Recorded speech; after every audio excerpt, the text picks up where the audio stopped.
Vamos começar com uma confissão. Nós vamos falar de alguém aqui.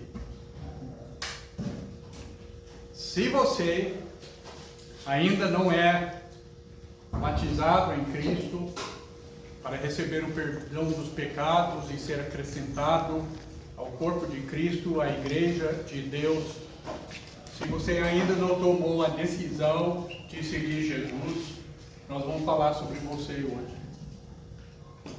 Mas não pelo mal, e sim pelo bem. Nós e muitas pessoas já estamos orando por você, para que você possa tomar justamente esta decisão, a mais importante da vida.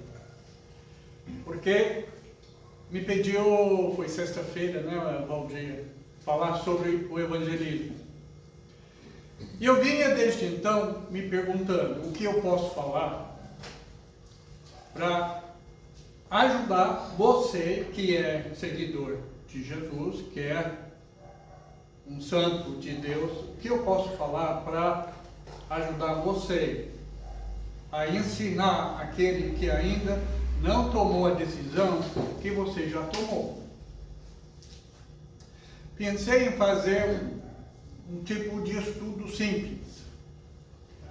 Passei para o Valdir 2 livros, eu acho que ele já distribuiu todos. Se você quiser um ou outro, pode pedir e enviaremos para você. Um é chamado Evangelismo Local. Dentro daquele livro tem vários tipos de estudo bíblico para as pessoas de fora. Um estudo se baseia no livro de Romanos. E eu pensei, eu vou fazer algo parecido. E comecei. E depois de 15 páginas, eu parei. Eu pensei, isso vai ser demais para o pessoal no domingo de manhã. Quem sabe Deus permita que seja terminado e acrescentado a todas as ofertas que tem por aí. Já publicamos vários estudos, séries de estudo, como este, produzido pelos irmãos lá de Recife, chamado Da Morte para a Vida. E é muito bom, muito fácil, porque dá o texto bíblico e perguntas. Fica fácil para você que está estudando e para você que está administrando o estudo. Hoje em dia tem todo tipo de facilidade para que vocês sejam, irmão, irmã, para que vocês sejam um evangelizador por Jesus Cristo. Mas eu resolvi não fazer isso. Eu resolvi começar em Romanos capítulo 5 e vamos começar aqui a partir de 3 princípios que vão nos ajudar a pensar, orar e ensinar ao nosso próximo. Aqui já de início para você. Primeiro, o amor de Deus, que serve como a nossa motivação de obediência e de evangelização. O amor. Segundo, a iniciativa de Deus. Ele tomou o primeiro passo, quando nós não tínhamos condições. E número 3, o esforço. O esforço que nós precisamos fazer como seguidores do Senhor Jesus Cristo. Vamos lá então. Romanos capítulo 6, a partir do versículo 6, é um texto bastante lido, às vezes, em algumas congregações, naquele momento da meditação da ceia do Senhor. E muito apropriado este texto. Apropriado mais ainda para nosso dia a dia, pensando em nossa motivação e em nosso trabalho como evangelizadores. Eu creio que esse termo já é bastante comum aqui entre vocês. Evangelizador. Tem na Bíblia o evangelista, que tem o dom de fazer evangelismo. Ele tem o jeito de falar com as pessoas, de ensinar com as pessoas, e somos abençoados em São José dos Campos para termos pelo menos 2 irmãos que são, diríamos, evangelistas natos pelo dom de Deus, pela graça de Deus. Eu não sou um desses irmãos, não, ok? Não sou. Mas todos nós somos evangelizadores. Podemos até não ter o dom, mas fazemos o esforço. Porque, como membros do corpo de Cristo, como irmãos santos dentro da igreja de Deus, todos nós temos a missão que é de todos nós, a missão de salvar as almas. Então, Romanos capítulo 5, nós vamos ver essa ajuda e essa motivação para todos nós da Igreja do Senhor, para que nós possamos ser motivados e ajudados. Vamos ler a partir do versículo 6 até o versículo 11, 6 a 11.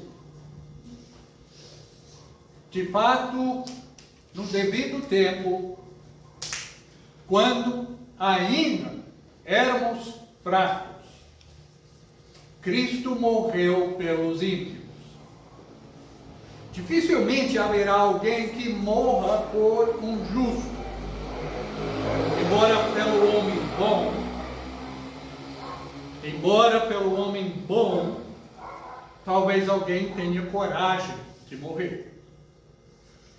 Mas Deus demonstra seu amor por nós.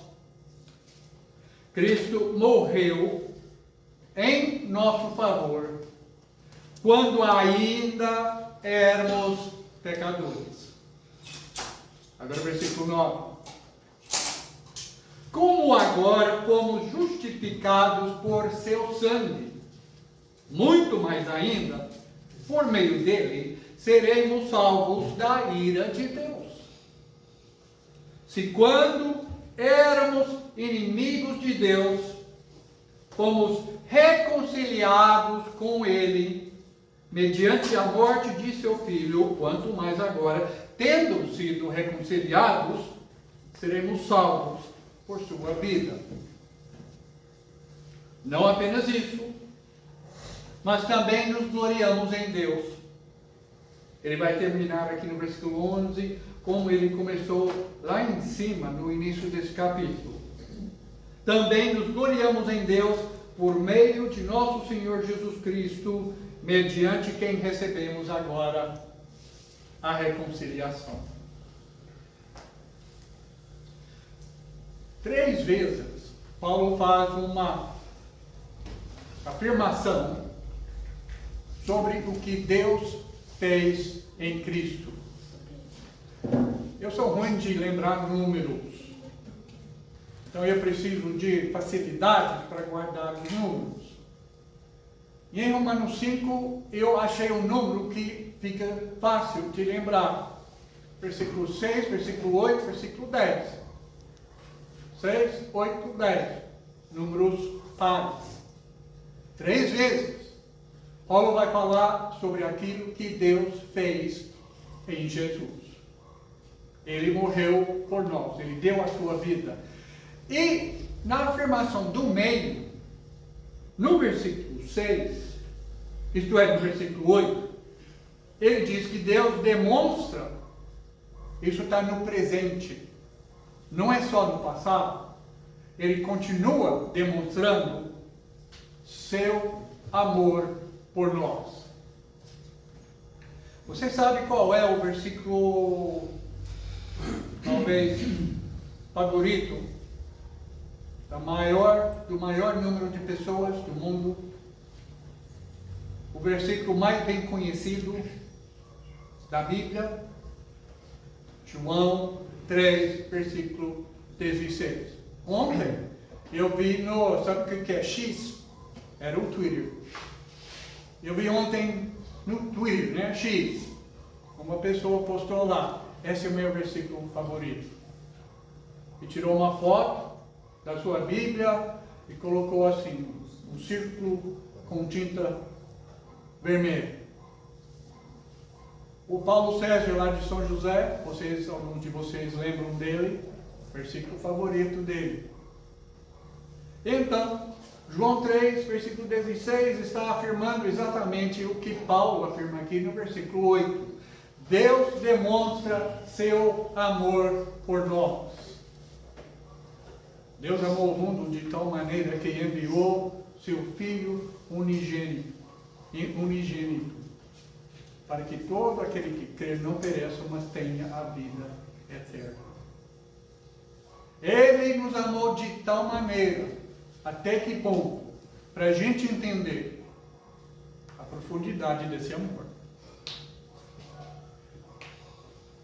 Eu tinha um rapaz no meu escritório, no home office, lá em casa. A gente vinha estudando a Bíblia. Em algum momento, estávamos lendo a palavra sobre o sacrifício de Cristo, que Ele morreu por cada um de nós. E quando o rapaz finalmente entendeu a profundidade do amor de Deus e o grande sacrifício de Jesus, tendo vindo aqui na terra como ser humano e se sacrificando daquela forma, com aquela dor, ele literalmente caiu de costas. Ainda bem que ele estava sentado na poltrona. Literalmente caiu de costas. Porque ele entendeu. E com base nessa compreensão, ele tomou a decisão de ser batizado. Se é esse amor que nos leva a obedecer Jesus para receber a nossa salvação, é o mesmo amor que nos motiva para falar para o nosso próximo, que ainda não tomou a decisão que nós já tomamos. Porque nós percebemos que sem a obediência ao Evangelho, e Romanos fala um montão sobre obediência, do início ao fim. Sem a obediência à forma de ensino a que nós fomos entregues para recebermos a justificação dos pecados, sem essa obediência à verdade do Evangelho, não há esperança. Aos domingos, onde eu tenho viajado pelo Brasil afora, os pedidos de oração são, na grande maioria, por pedidos de saúde, emprego e soluções imediatas na vida. Não tem nada de errado de orar por nossa saúde. Nada de errado por orar para que alguém tenha emprego. Nada de errado para buscarmos soluções dentro da nossa vida. Muitos problemas esses poderiam ser resolvidos lendo todo mês o livro de Provérbios. A grande sabedoria de Deus. Não tem nada de errado de orar, de pedir oração por essas coisas. Mas poucas vezes, em qualquer congregação no nosso meio, há pedidos para a salvação das pessoas. Vai ler as orações do Senhor Jesus Cristo. Vai ler as orações do apóstolo Paulo. Você vai ver a preocupação, o esforço, o desejo para que as pessoas sejam salvas. Paulo vai falar isso, inclusive, no capítulo 10 de Romanos.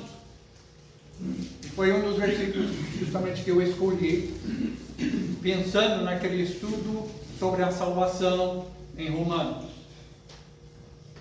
no meio de uma discussão, capítulos 9 a 11, sobre o papel do povo de Israel, os israelitas, no plano de Deus, no meio dessa discussão, Paulo diz o seguinte: irmãos, o desejo do meu coração e a minha oração a Deus pelos israelitas é que eles sejam salvos. Como está a sua lista de oração? Como está? Eu não sei de onde veio essa lista de Valdir. Em São José nós temos um caderno que ninguém escreve lá. Eu acho que o hábito não foi criado ainda. Suas orações para que as pessoas sejam salvos entra na lista de oração sua particular e da congregação. É o começo. É a base. Porque um dos nossos primeiros e mais importantes esforços no reino de Deus para a salvação das pessoas é a oração. Mas esse interesse, esse desejo, essa paixão está faltando na nossa oração diária e congregacional. Deus nos amou. Ele demonstrou seu amor por nós e continua demonstrando o seu amor por nós, porque Cristo morreu em nosso favor. E Ele continua demonstrando porque Ele manda cada um de nós, aos nossos vizinhos, aos nossos colegas, aos nossos familiares, aos nossos amigos. Ele nos envia cada um de nós para chegar até o nosso próximo. Porque se eu não chego, quem vai chegar? Se eu não atinjo, se eu não alcanço os meus vizinhos, quem é que vai alcançar? Onde eu moro, só tem eu e a Bíblia. Se a gente não fala, quem vai falar? Deus nos enviou para eles. Deus envia você para as pessoas que você conhece. Deus quer atingir pelo amor. Nós recebemos o amor de Deus. Não sejamos como o povo de Israel, que Isaías disse, devia agir como luz para as nações. Mas Israel recebeu as bênçãos de Deus, recebeu a herança de Deus e se orgulhou tanto que queria guardar tudo para ele e não falar para os outros. Isso vai ser o nosso problema? Número 2, nesse mesmo texto. Número 2, além do amor como nossa motivação de evangelização, é enxergar e entender a iniciativa de Deus. Poderíamos ir para 1 João capítulo 5, onde João disse, nós amamos por quê? Porque Ele nos amou primeiro. Nós temos condições de amar, nós sabemos que devemos amar, nós entendemos como amar, porque Deus nos amou primeiro. Mas olha aqui em Romanos 5 ainda, Romanos 5, mais uma vez, nessas 3 afirmações, há 3 indícios da iniciativa de Deus. Vocês sabem o que é iniciativa, né?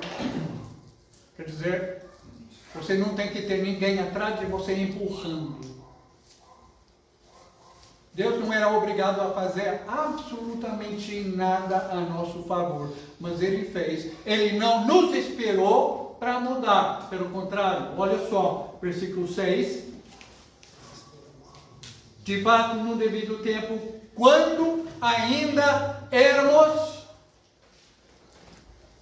fracos, impotentes, Cristo morreu pelos ímpios. Deus tomou o primeiro passo. Nós ainda éramos fracos, impotentes, ímpios, rebeldes. Versículo 8 ainda. Deus demonstra seu amor por nós, Cristo morreu em nosso favor, quando ainda éramos pecadores. E o uso bíblico do termo pecador não é como nós usamos de uma forma errada. Você já falou assim, mas somos todos pecadores? Já falou assim, já ouviu essa frase? A frase está errada. Porque o Filho de Deus não é pecador. Pecador significa a pessoa que insiste em viver uma vida de pecado. Você é isso? Espero que não. No sentido bíblico, pecador é isso, um rebelde, que resiste à vontade de Deus, que insiste em viver no pecado. Cristo morreu pelos pecadores, por aquelas pessoas que estavam se rebelando contra Deus, que estavam resistindo à salvação de Deus. Cristo morreu por essas pessoas, nós. Ele não esperou uma mudança da nossa parte antes de enviar Jesus para cumprir o seu plano de salvação. A terceira vez aqui está no versículo 10. Se quando éramos inimigos de Deus, fomos reconciliados com Ele mediante a morte de seu Filho, quanto mais agora, tendo sido reconciliados, seremos salvos por sua vida. Quando éramos inimigos. Dá a impressão que ele vai aqui de mal a pior. Fracos, pecadores, inimigos. Era isso que nós éramos quando Cristo veio. A humanidade estava indo sempre de mal a pior e continua indo de mal a pior nos dias de hoje. Mas mesmo na nossa condição, Deus enviou seu Filho. Ele tomou a iniciativa. E então, para nós, o que nós devemos fazer? Pelo tempo que nos resta, uma coisa aqui de Romanos capítulo 12. Romanos capítulo 12. Vocês já devem saber que o livro de Romanos tem 3 divisões principais. Capítulos de 1 a 8, a parte doutrinária, capítulos de 9 a 11, o papel de Israel no plano de Deus, e capítulos 12 a 16, a parte prática, o pessoal fala. Com o capítulo 2, Paulo começa a responder a pergunta: se tudo isso é verdade, como é que nós devemos viver no dia a dia? E ele começa essa parte falando nos versículos 1 e 2 da seguinte forma. É a introdução de todo o resto que vai seguir. Capítulo 12, versículo 1.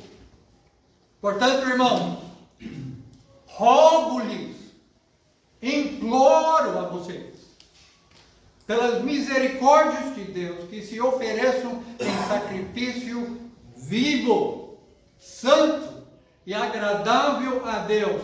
Este é o culto racional de vocês. Este é o serviço espiritual de vocês. Não se amoldem ao padrão deste mundo, mas transformem-se pela renovação da sua mente, para que sejam capazes mentalmente e na sua vida de experimentar e comprovar a boa, agradável e perfeita bondade de Deus. Se Cristo morreu como nosso sacrifício, a nossa reação deve ser de viver como sacrifícios vivos ao Senhor. A imagem é lá, aquele sacrifício de animais na aliança mosaica, onde eles chegavam e mataram um animal e colocaram em cima do altar. Você vai entregar a sua vida a Jesus, essa é a ideia. Mas não é o momento em que você vai morrer, acabou. É no dia a dia, você vai viver em sacrifício. Você vai fazer o esforço máximo para que sua vida mostre o amor de Deus e a iniciativa de Deus e a missão de Cristo para salvar as outras pessoas. Nesse capítulo, ele vai falar do amor que nós precisamos ter ao próximo.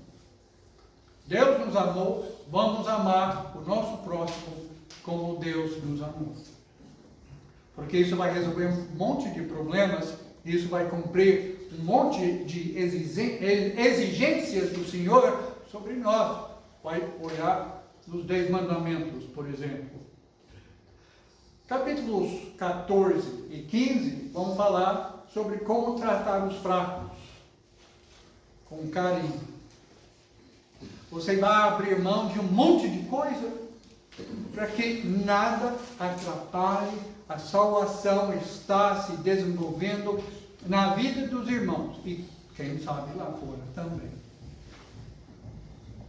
Faça todo o esforço.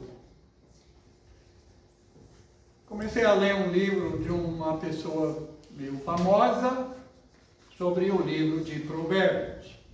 Depois do capítulo introdutório, quando ele vai tratar os vários temas do livro de Provérbios, sabe qual é o primeiro tema que ele trata? O título se chama Tome a Iniciativa na sua vida. A gente reclama demais, a gente é passivo demais. E eu vejo isso, eu vou falar dos homens. As mulheres se cuidem. Tanto que eu esqueci de falar, de fazer uma propaganda aqui, que era uma propaganda obrigatória.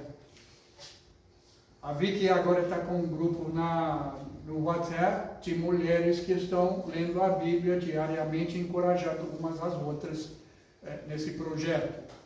Ela tem mulheres de todo o Brasil e do exterior. Então, se alguma irmã tem interesse nisso, procure ela.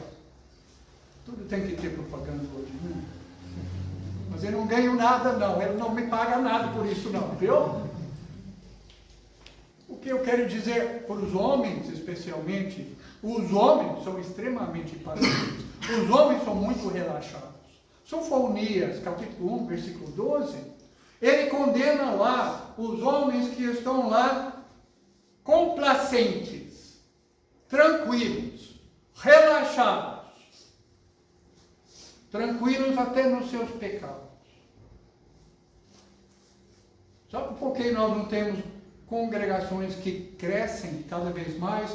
Porque os homens estão sentados na sua casa fazendo nada. Ou eles estão lá fora no serviço, ganhando dinheiro, tentando progredir na vida, correndo atrás. Mateus 6, versículo 32, gosto muito da tradução aqui da NVI.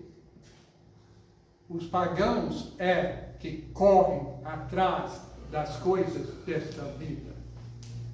Se você é um desses, você é mais pagão do que cristão. Onde estão os homens? Estão ausentes. Desde o início, quando Eva foi tentada. Onde estava Adão? Pode ser que ele estava bem ao lado, mas ele não fez nada. Deixou acontecer. E é isso, homens, que está acontecendo hoje. Presenciei nos primeiros meses, depois da minha chegada aqui no Brasil, 2 professores discutindo sobre o brasileiro, se o brasileiro era preguiçoso ou não. Eu não estou aqui para resolver essa discussão. Mas uma coisa é séria. Tem gente preguiçosa no mundo. Tem gente preguiçosa aí para ler um livro,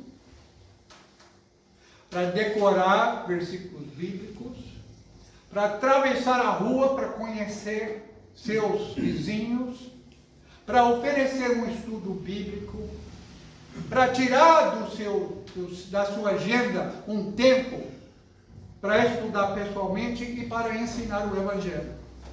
Isso não é coisa só de 3 evangelistas. Isso é coisa da Igreja de Deus como um todo. É sua. É minha responsabilidade. Ah, mas eu não tenho dom. Eu também não tenho, não. Não tenho. Para sentar, olho a olho, na mesa da cozinha, abrindo a Bíblia, para ensinar uma pessoa e responder 1000 perguntas bobas. Assim, nenhuma pergunta sincera é boba, né? Mas eu falo, perguntas que eu já ouvi mil vezes na vida. Eu não sou bom nisso. Eu falei na rádio essa semana, mas eu quebrei a cara para aprender alguma coisa, para poder fazer. E você também pode. Conheço pessoas analfabetas que estão ensinando o Evangelho às pessoas. Você não pode. Romanos 12. Todo mundo tem um dom. E o seu dom pode ser usado nesse processo de ensinar e incentivar as pessoas a obedecer ao Evangelho do Senhor. Versículo 9. Romanos 12, versículo 9. O amor deve ser sincero. Odeiem o que é mal, apeguem-se ao que é bom.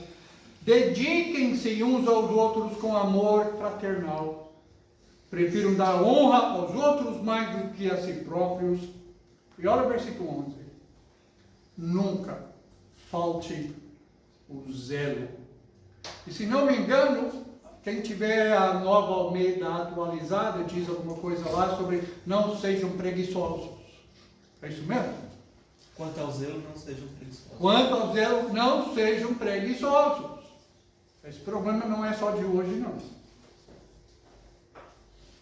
Nunca falte o zelo, sejam fervorosos no Espírito, sirvam ao Senhor. O fervor no serviço a Deus.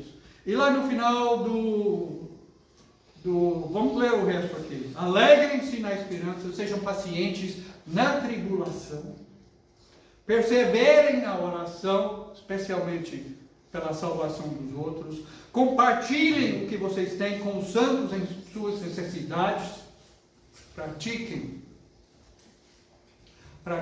a hospitalidade. No Novo Testamento, no primeiro século, a hospitalidade era uma função missionária. Pessoas abriam as suas casas para receber evangelistas e pessoas perdidas para o evangelismo. Foi isso. Vai ler no capítulo 16. Quantas pessoas tinham congregações dentro das suas próprias casas? Você sabe que no primeiro século não existiu um prédio sequer para a Igreja de Deus.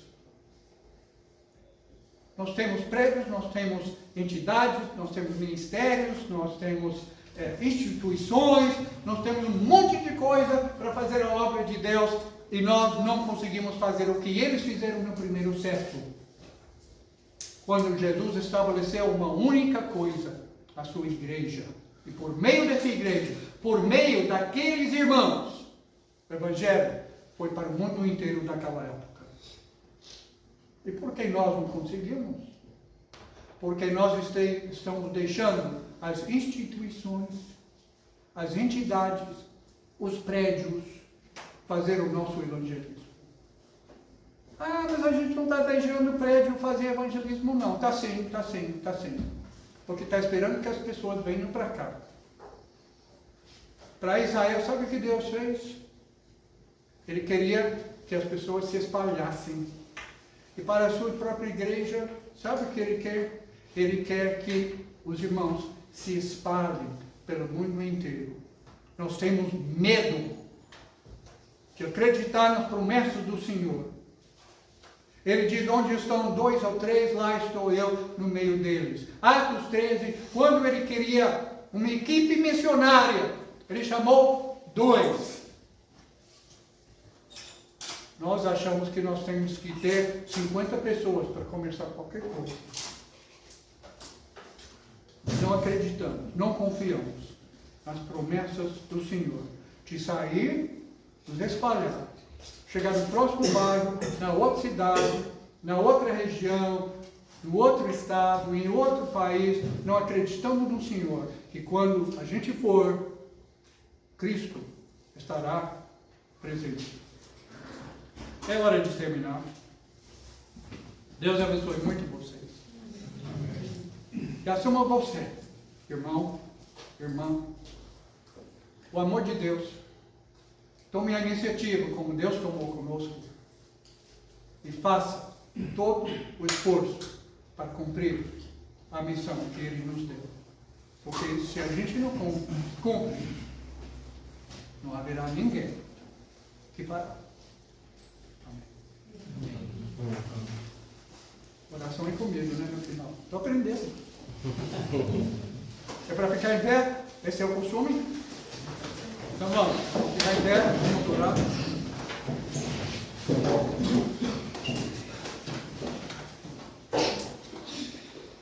Nosso Pai, o grande eu sou, Deus do universo, Deus que criou todas as coisas, Deus único, vivo e verdadeiro, adoramos ao Senhor. Nós te damos, Pai, louvor, glória e gratidão por tudo que o Senhor tem feito em nossa vida. Verdade. Use-nos, Pai, para seus propósitos. Ajude-nos, Pai, a ser as pessoas que agradem ao Senhor. Ser pessoas que dão frutos dignos